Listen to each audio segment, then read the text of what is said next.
And so tell me, the Balinese writing system, the traditional one, it's based on a more ancient writing system, which is the Kawi, if I'm not wrong. We have a Balinese alphabet. We call it aksara. Aksara is not like alphabet actually, because alphabet is letter, right? Yeah. But what we have here is a syllable. Syllable. Yeah, syllable. So we have Bali alphabet. Yeah. Bali. The Kawi is The Kawi is the one what they use to make kut. You know put. Okay. Yeah? Okay. So- Okay. Yeah. So it's like a little bit. Someone very rare we use that because it's something we sacrifice, sacred. Okay, so basically the Kawi is not more ancient than the Balinese writing Yes. system, but it's just a different one. Yeah, Kawi is the language.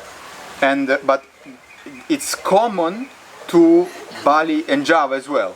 Yeah. The Kawi. Yeah. But when you ask with Javanese and you ask Balinese, they have different understanding on Kawi. What is Kawi? When in Bali they talk about Kawi language.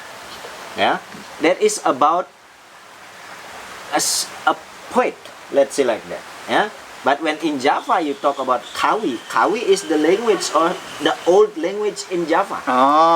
So it's similar but not the same. Okay. Yeah. And for example, the famous lontar in Bali, are they written in Balinese or in Kawi? In Balinese. In Balinese. Yeah. Always they write in Balinese. But some, of course, because we have a connection with Java. Yeah, many of Balinese ancestors is from Java. Because there is a migration, let's say like that. Once upon a time, like hundreds years ago, they are migrate to Bali. And that also give, let's say they have heritage like a lontar, and that lontar they brought from Java to Bali. Yeah. And so this is interesting because you can read and you can understand and interpret the lontar. Yeah, many people they can read, but maybe the interpretation is different. Okay. Because the interpretation is depend, because there is for Balinese lontar, when you read, it's not really explicit. You can read and understand. No, it's not like that.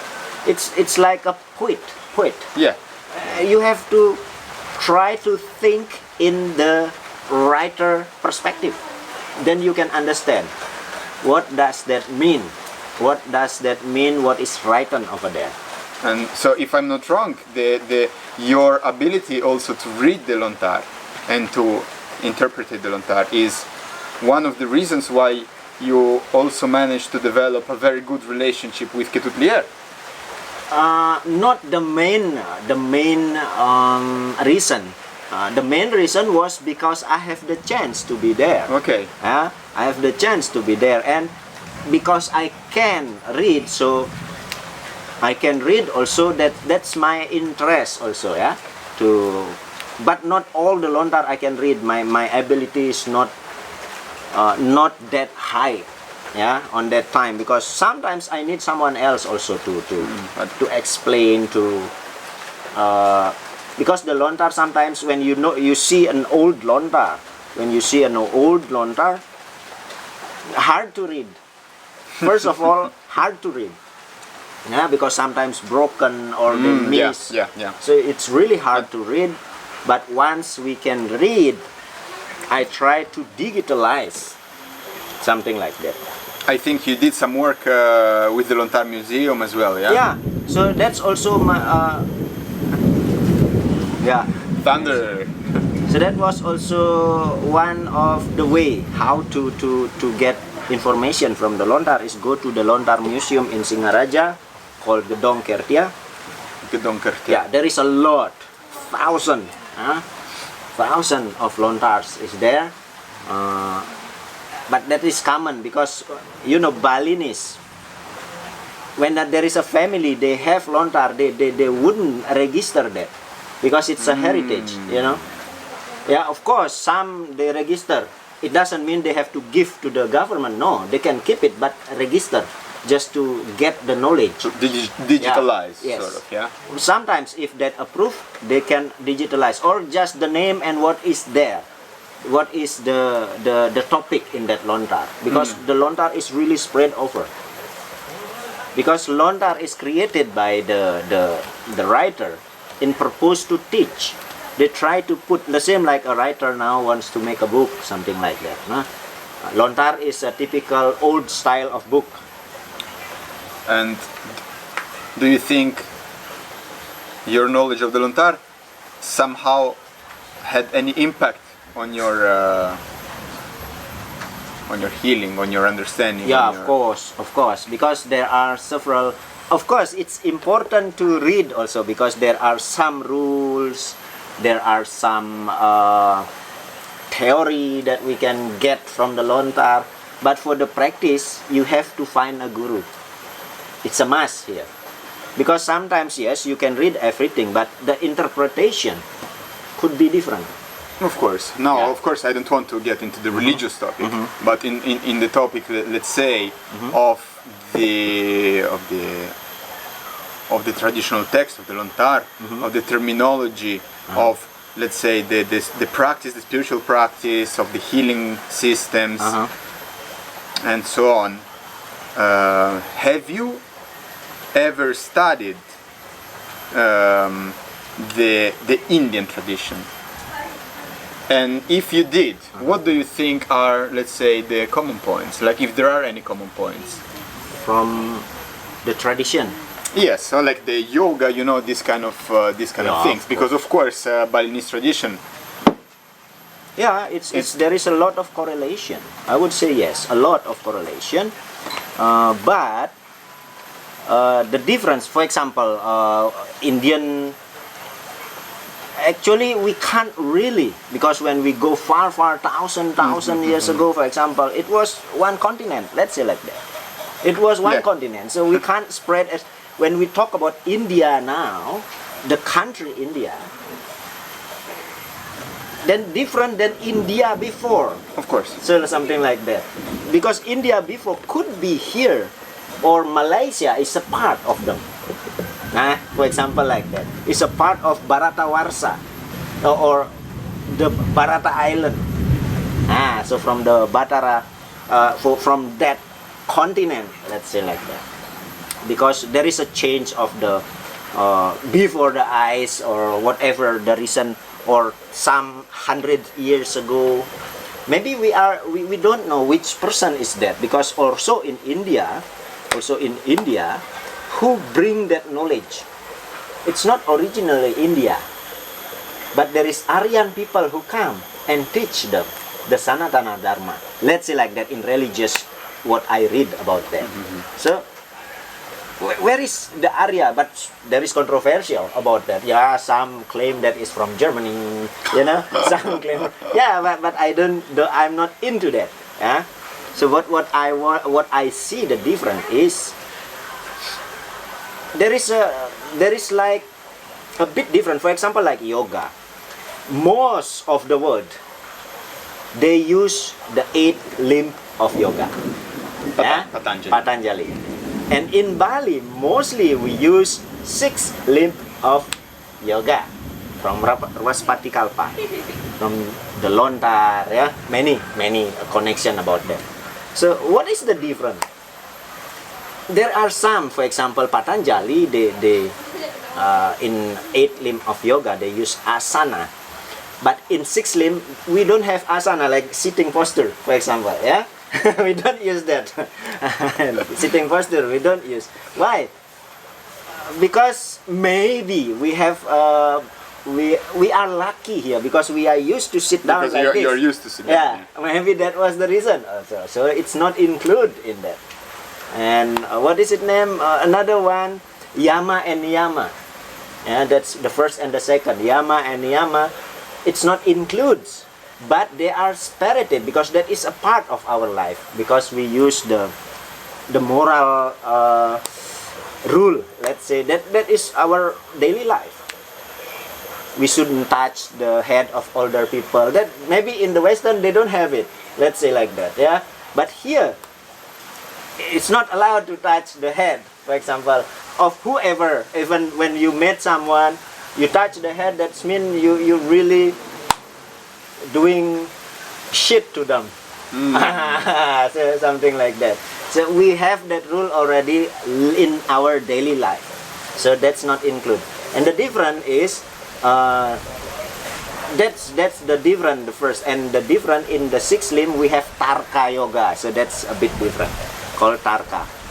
Actually the essence is the same essence, but the way we learn different because our daily life is different. That's it. I've seen this, you showed me last time this very interesting book that you made Yeah. from the Lontar and sort of digitalizing them Yeah. and adding some images Yes. that explain Yeah. the text. Yes. And it's not public, it's not public. Yeah. But it's wow, it's so interesting, interesting. It's, Yeah, that was one of the sacred knowledge in Bali. Maybe not really much. I don't know if somewhere else, because I just know Bali. Yeah, in Bali there is a way to create your reality. Let's say like that, to create the reality based on color and sound. That's it. We play with color and sound, yeah, because that's related to space and time. So that's it.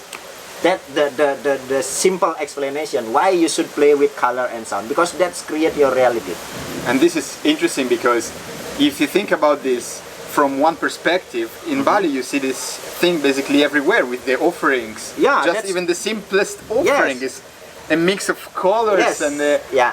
And that's an implementation. That's why when you come to Bali, you see their Holy Bible, let's say like that, is spread over all over Bali. You can't find in a book.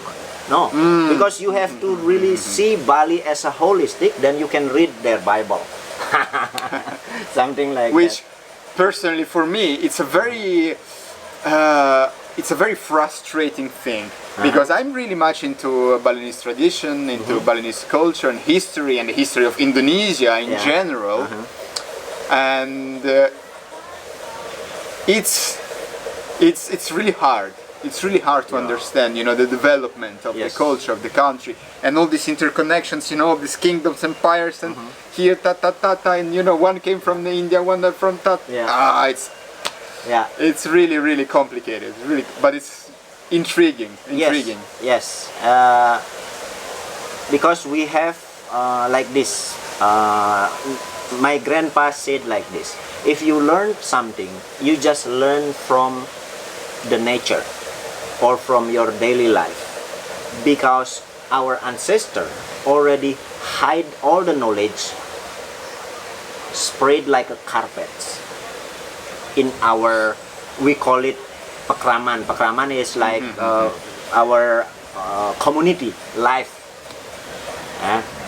So that's how we should learn. So you should join the community, and then you should look around your surrounding.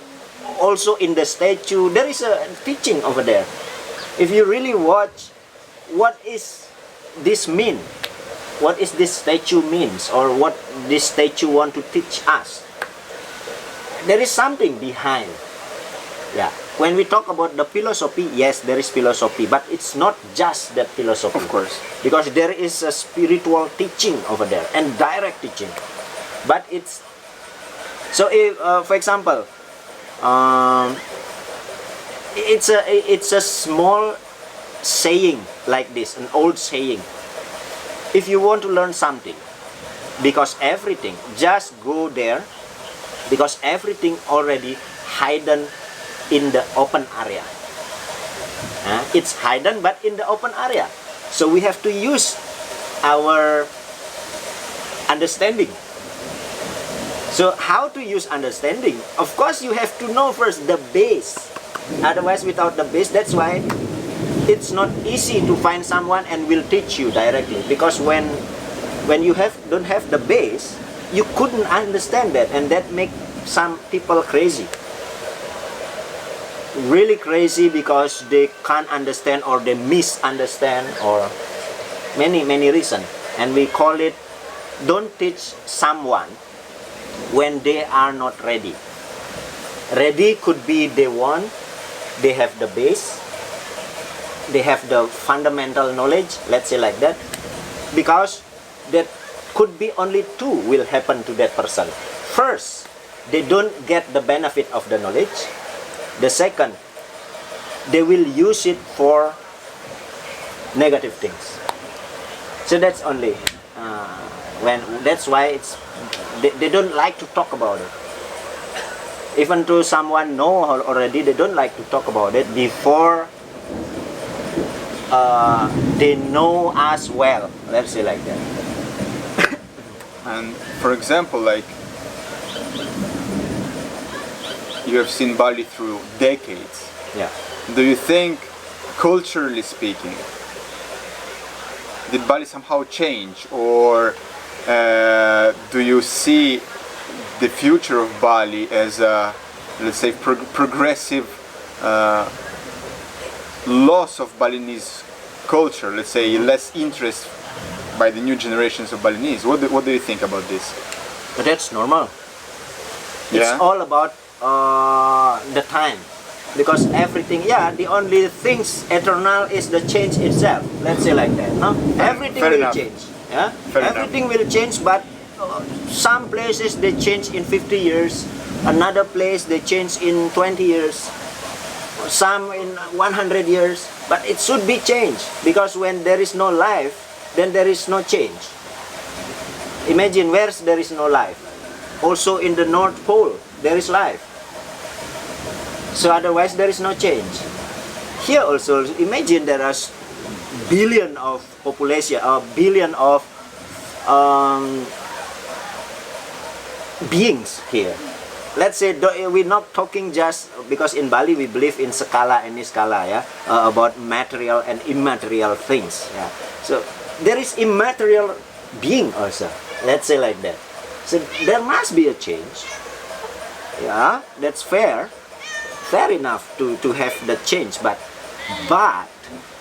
if they think that change is really fit in the time now, this is about time and space. Yeah, when we make a change not in the correct time, then there will be chaos. But the change must happening always. Now there is a green paddies, tomorrow become yellow, the next they harvest and then empty. It's a change also, but not significant change. But when someone build, for example, hotel, villas, there is a change also. Is that really the time already to change? We never know. We will see from what? From the impact to ourselves. When ourselves feels still okay, then that's fine for us. But for someone else, maybe not fine. There is a reason. Maybe because they think this is not good for the environment. Yeah, that's also fine, because it's not good for them. But when we start thinking, oh, this is not good for us, how they know that is us? Who is in us? Is that with me or exclude me in the us?